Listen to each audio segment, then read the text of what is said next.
A lot to get into here on today's edition of Philadelphia Eagles Now. My name is Chase Sr. As always, thank you so much for supporting the show. There are so many talented content creators out there who cover the Eagles on YouTube. So many different content options, podcasts, YouTube channels, traditional television, newspaper, website. So anytime you decide to hang out here with us, I do appreciate that. Now, over the course of the next several minutes, what I want to discuss here, Eagles fans were denied the news that they were expecting. Here's what I mean by that. What Eagles fans were expecting going into that Chargers game. Philadelphia had that ugly Black Friday loss to the Chicago Bears, and they had that mini bye week to figure out some of their issues and their struggles on both sides of the ball. Wasn't just the offense, right? On defense, they gave up 284 yards to the dynamic run scheme that Ben Johnson has with the Bears. Coming off of that Bears game, there was that report going into the Chargers game that Nick Sirianni was taking more control of this Eagles offense. And perhaps some people thought that that was going to lead to a lot of sizable changes and a better performance from the Eagles. A lot of people thought that this Eagles team, coming off the mini bye week, given their track record of making in-season adjustments, were going to find solutions to some of their offensive issues.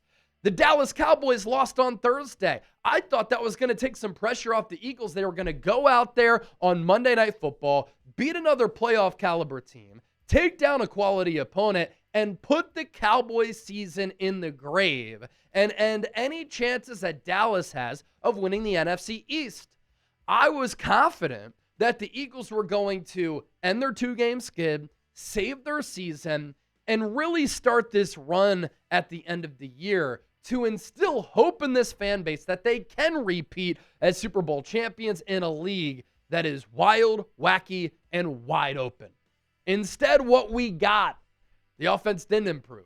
Jalen Hurts was awful, played the worst game of his career. He had a career high 5 turnovers in the game.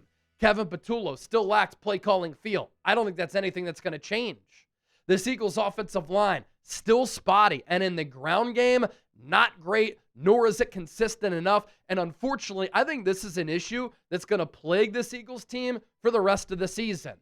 And Philadelphia losing an absolute heartbreaker.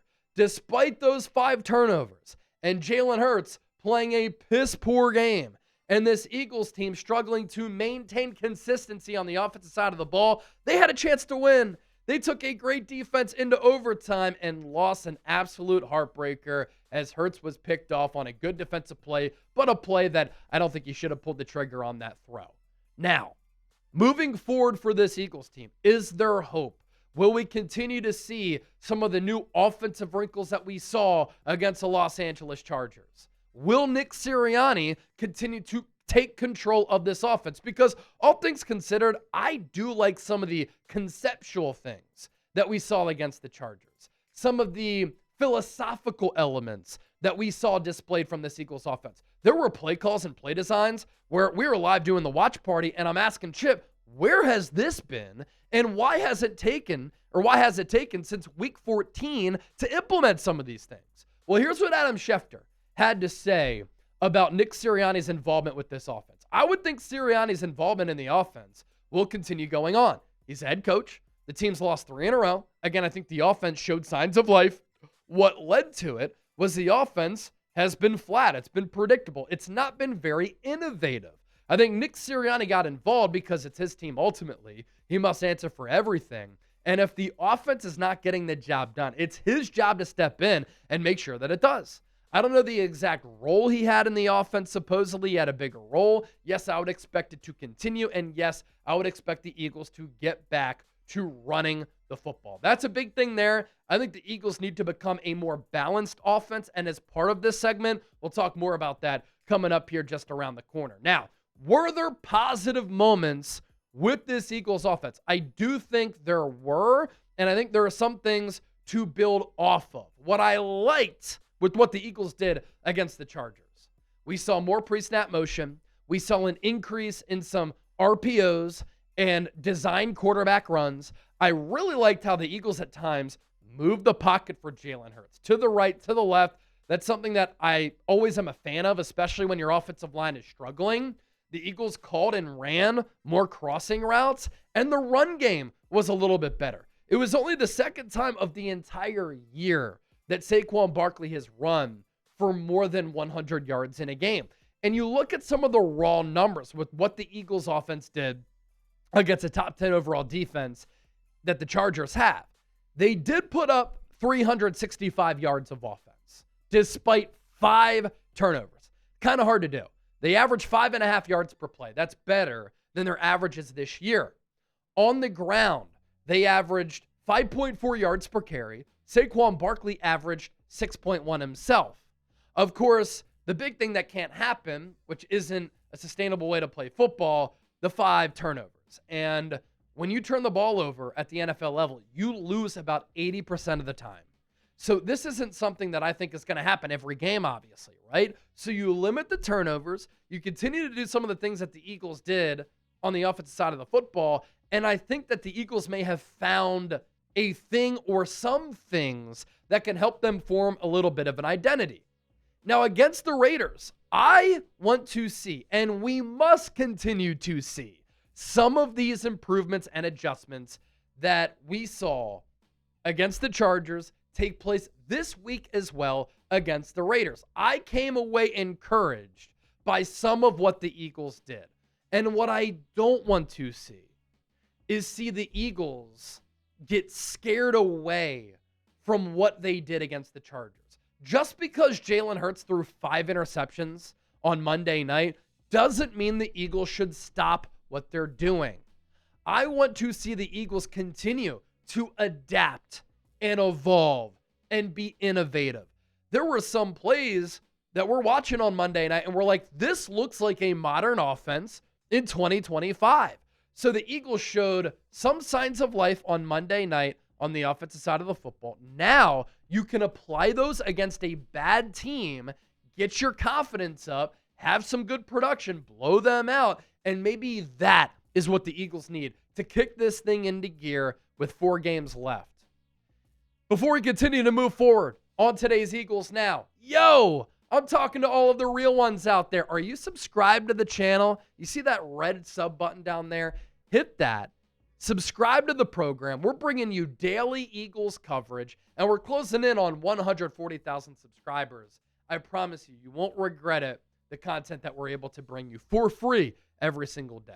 Now, coming up next on Eagles Now, we have to address a problem with this Eagles offense, which has to do with a particular individual not named Jalen Hurts. We'll get into that here in a moment, but today's Philadelphia Eagles Now, sponsored by the DraftKings Sportsbook, the best sportsbook in the game, and they have a fantastic deal for Eagles fans out there. Now, you will notice that the code that we're telling you about is Sixers Chat. That's because DraftKings is a sponsor of our Sixers show, which is hosted by the producer of Eagles Now, producer Chip. We both grew up in the Philadelphia area, and he's got some more information on what you can expect from DraftKings Sportsbook. We're only a few weeks in, and the NBA season is already wild. Stars are going off, rookies are making noise, and the action doesn't stop. DraftKings Sportsbook, an official sports betting partner of the NBA, is where you can get in on all of it. Missouri listeners, listen up. DraftKings Sportsbook is now live in the Show Me State. New customers, bet just $5 and get $200 if your bet wins, paid in bonus bets. Download the DraftKings Sportsbook app and use code SixersChat. That's code SixersChat, bet $5 and get $200 in bonus bets if your bet wins. In partnership with DraftKings, the crown is yours. Gambling problem? Call 1-800-GAMBLER. In New York, call 877-8-HOPE-NY or text HOPE-NY 467-369. In Connecticut, help is available for problem gambling. Call 888-789-7777 or visit ccpg.org. Please play responsibly. On behalf of Boot Hill Casino and Resort, Kansas. Pass-through of per wager tax may apply in Illinois. 21 plus age and eligibility varies by jurisdiction. Void in Ontario. Restrictions apply. Bet must win to receive bonus bets, which expire in 7 days. Minimum odds required. Additional terms at dkng.co/audio. Limited time offer. Thank you, Chip. And with that, we'll take a look at Chip's picks. Bills minus 1.5 on the road against the Patriots. Massive game in the AFC and AFC East. The Patriots won the first go-around between those two rivals. Chargers money line on the road against Kansas City. How do the Chiefs respond, knowing that their playoff hopes are most likely dashed? And then Broncos money line against the Packers. I like that because the Broncos are underdogs. Good value there. Odds and lines subject to change. Bet $5, get $200 if you win if you use the code Sixers Chat. All right, let's get to this. In the last 3 games, A.J. Brown's numbers are up. He has looked great outside of the drops against the Chargers, and he's producing at a high level. He's been one of the top wideouts in football during the last 3 games, and that's a good sign for him, right? Here's the issue. The Eagles' record as a team is 0-3. And as we know, A.J. Brown isn't always about the team. He's about me. So with A.J. Brown more involved in the offense, with him getting more targets, putting up better numbers, I actually think this Eagles offense has been worse. It's been clunkier, and it's been less productive. Now, it's great that A.J. Brown is looking the way that he's looking because he's back to looking like one of the top wide receivers in the game. Week 12 against the Cowboys, 8 catches for 110 yards and a touchdown. Following week against the Bears, 10 catches for 132 yards and 2 touchdowns. Week 14 against the Chargers, 6 catches for 100 yards. So he's gone over the century mark in each of the last 3 games. I think the route tree has been more diversified and vast. And A.J. Brown, over the last 3 weeks among all players in football, number 1 in receptions, number 1 in receiving yards, and he's been the number 1 PPR wideout if you're into playing fantasy football, even though nobody cares about your fantasy team. Force-feeding A.J. has led to fewer targets for Devontae Smith and Dallas Goedert. Devontae Smith and Dallas Goedert, especially going into the bye week, were on track for career years. Smitty was balling. Dallas Goedert in a contract year was one of the most productive tight ends in football. He's already set some career best marks, especially with touchdowns. And I think this Eagles offense actually is at its best when it's balanced and the ball is spread around. So I think what the Eagles need to start doing is spread the ball around to all of your playmakers. This is the highest paid offense in the NFL. And what Philadelphia has to do is get back into a rhythmic running game. And that's been missing as far as the run game all season long. It doesn't help that this offensive line has really regressed and they're hurt, but I think the Eagles need to run the ball more. Look at what happened against the Chargers. Saquon Barkley was popping off some good runs. Then at the end of the fourth quarter and in overtime, they barely ran the ball. A.J. Brown on social media, with all of his cryptic posts, hinted that if he got more involved, it would solve the Eagles' offensive issues. And a lot of us believe that. Hasn't been the case. So what we thought was going to happen has not happened. And I think the Eagles need to go back to doing what they were doing against Minnesota, against the Giants, where everybody is getting involved as far as the offensive weaponry, and they're having more success with their ground game. Don't forget to give me a follow on social media. You can find me on X, Instagram, and TikTok. Just started that TikTok page. I'm putting so much content over there, and I'm already up to 3,000 followers. So thanks to all of the legends and real ones who gave me a follow there.